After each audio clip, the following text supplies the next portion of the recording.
Assalamualaikum warahmatullahi wabarakatuh. Salam sejahtera bagi kita semua. Om Swastiastu, Namo Buddhaya, salam kebajikan. Teruntuk sahabat-sahabatku semua yang pada tahun ini mengikuti seleksi calon aparatur sipil negara, baik CPNS maupun P3K. Di dalam video ini kami akan mencoba membahas secara singkat dan padat mengenai karakteristik soal yang akan muncul nanti saat ujian seleksi. Dan bagi teman-teman semua yang menginginkan modul pembelajaran atau paket tryout, silahkan kunjungi di halaman deskripsi video ini. Untuk itu, mari kita bahas satu persatu, soal demi soal. Semoga ini nanti bisa bermanfaat bagi teman-temanku semuanya.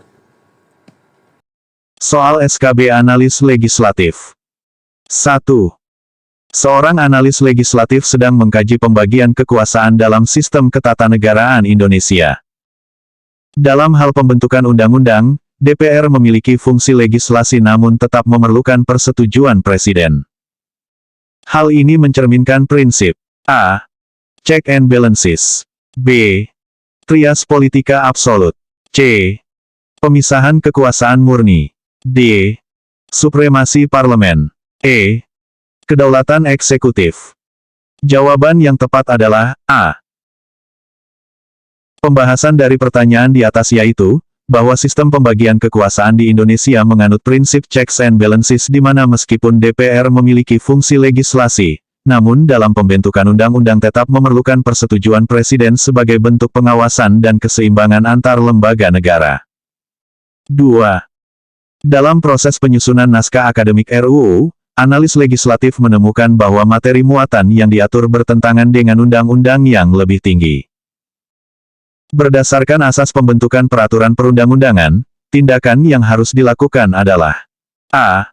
Melanjutkan proses karena sudah masuk prolegnas, B. Menghentikan proses penyusunan RUU, C. Membatalkan seluruh naskah akademik, D. Merevisi materi muatan agar sesuai dengan hierarki, E. Mengabaikan pertentangan karena masih draft. Jawaban yang tepat adalah D. Pembahasan dari pertanyaan di atas yaitu, bahwa berdasarkan asas hierarki peraturan perundang-undangan, peraturan yang lebih rendah tidak boleh bertentangan dengan peraturan yang lebih tinggi. Materi muatan harus direvisi agar sesuai dengan hierarki atau lex superior derogat legi inferiori.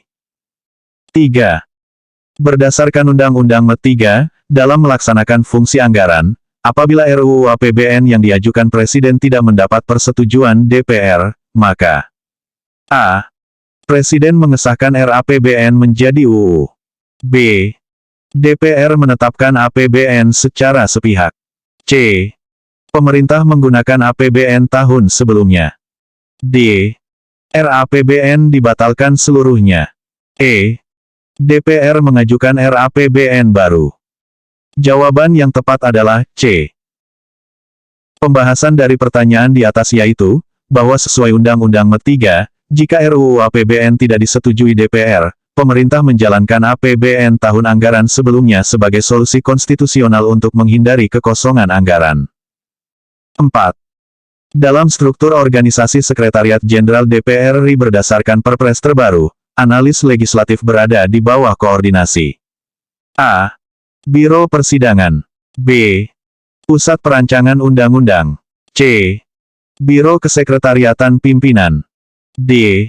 Pusat Pemantauan Pelaksanaan Undang-Undang, E. Biro Analisis dan Kajian. Jawaban yang tepat adalah B. Pembahasan dari pertanyaan di atas yaitu, bahwa berdasarkan Perpres tentang Setjen DPR RI, analis legislatif berada di bawah koordinasi Pusat Perancangan Undang-Undang untuk mendukung fungsi legislasi DPR RI.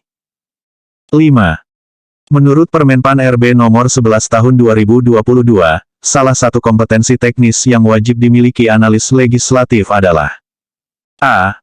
Kemampuan lobbying politik, B. Keahlian komunikasi publik, C.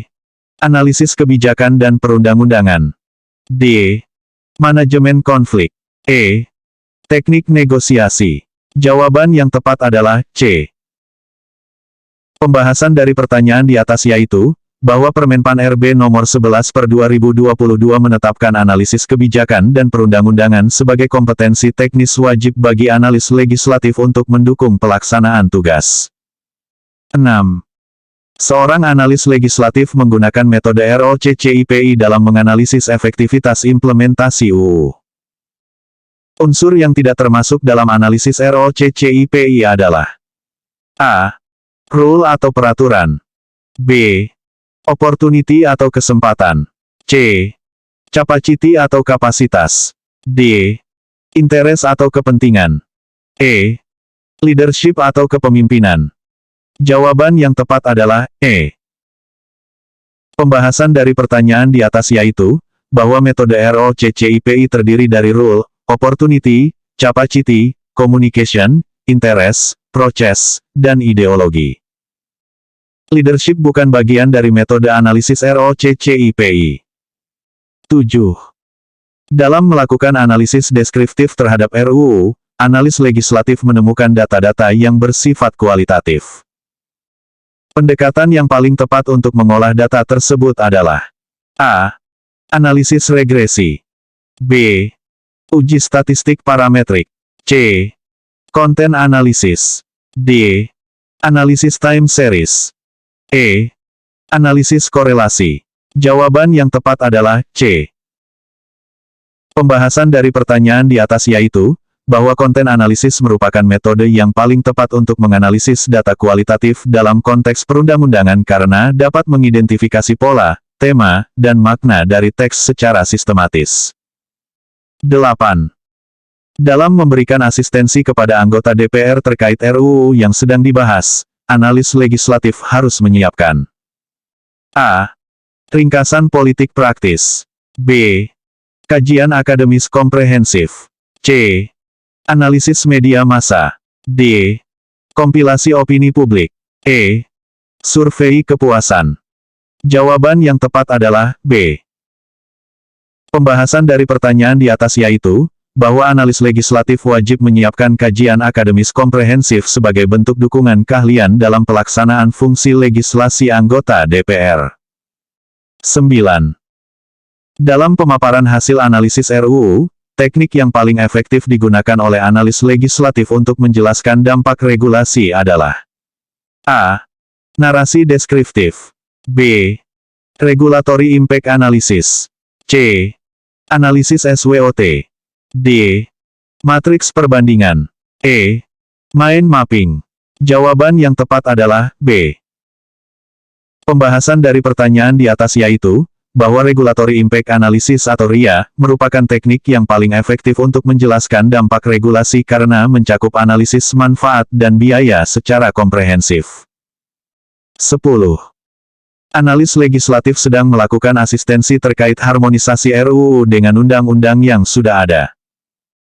Prinsip yang harus diutamakan dalam proses tersebut adalah A. Lex posteriori derogat legi priori. B. Lex specialis derogat legi generalis. C. Non-retroaktif. D. Legitimasi formal. E. Presumption of innocence. Jawaban yang tepat adalah A. Pembahasan dari pertanyaan di atas yaitu, bahwa prinsip lex posteriori derogat legi priori atau hukum yang lebih baru mengesampingkan hukum yang lama merupakan prinsip utama dalam harmonisasi peraturan perundang-undangan. Oke, baiklah teman-temanku semuanya. Demikian video singkat yang dapat kami tampilkan sebagai salah satu penambah wawasan hasanah keilmuan kita, terutama bagi kami tentunya dan teman-temanku semuanya. Dan jangan lupa untuk subscribe, share, dan memberi masukan dan komentar yang baik agar menjadi doa dan kebaikan itu nanti akan kembali kepada diri kita sendiri. Mohon dimaafkan jika ada yang kurang berkenan. Semoga kita bisa meraih kesuksesan di tahun ini. Wassalamualaikum warahmatullahi wabarakatuh.